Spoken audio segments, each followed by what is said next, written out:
The Flower Garden. Chapter 1. The sun is coming up and the garden is coming to life. The little rose begins to wake up and stretches out her petals as she yawns. The warmth of the sun fills her up and she opens her petals wider, wanting to feel that lovely gooey feeling again. The winter has been very long, and she has forgotten how the spring makes her feel. The other roses are waking up too, but there seems to be an awful lot of complaining going on. It seems to Posy that they just want to carry on sleeping, and they are deliberately closing their petals and turning away from the sun. How silly, thinks Posy, when the sun makes everything so much better. She shakes off the last bit of sleep and reaches upwards and begins to dance round and round until she bumps into a group of tulips who are starting to sing along with the birds. "Be careful where you are going," one tulip shouts out rudely.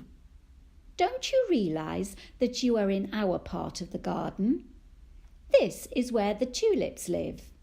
You are a rose. Go back to the rose bed." "But can't I visit you?" asks Posy. "I would love to learn how to sing like you do."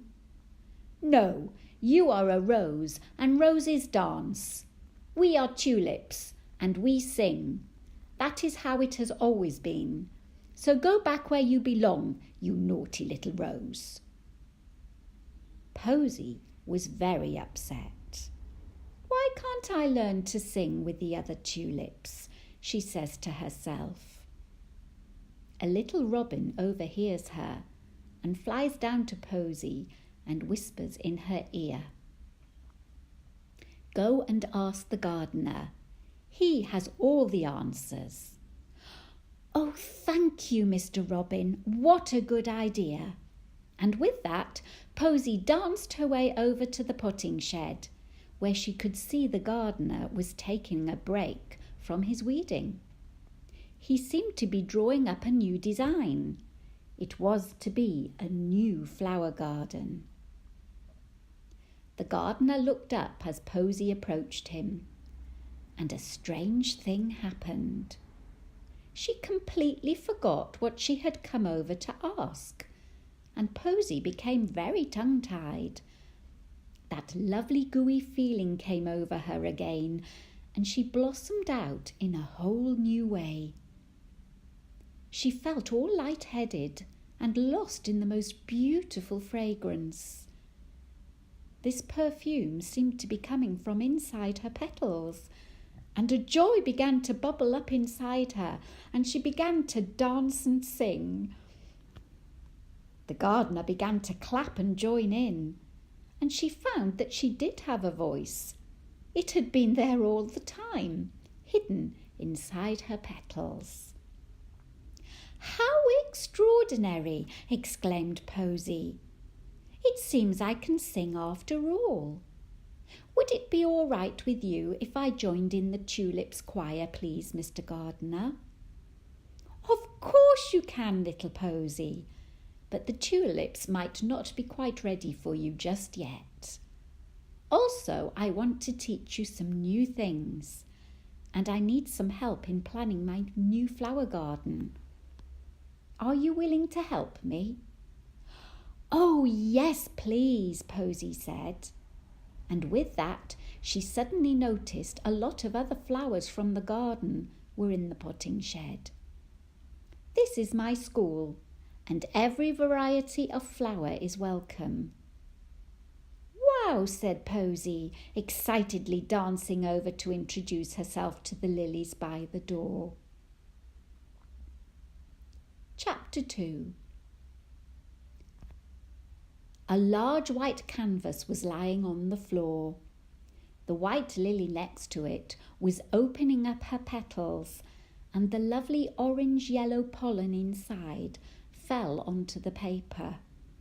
Swirls of orange moved over the white canvas, creating a most beautiful picture. Posy seemed to be drawn in by the perfume and the colour, drawn into a story far bigger than herself. She found herself in a huge field full of sunflowers. They were so tall, and Posy felt very insignificant and small. The sunflowers were all swaying in the breeze and seemed to be smiling and humming contentedly.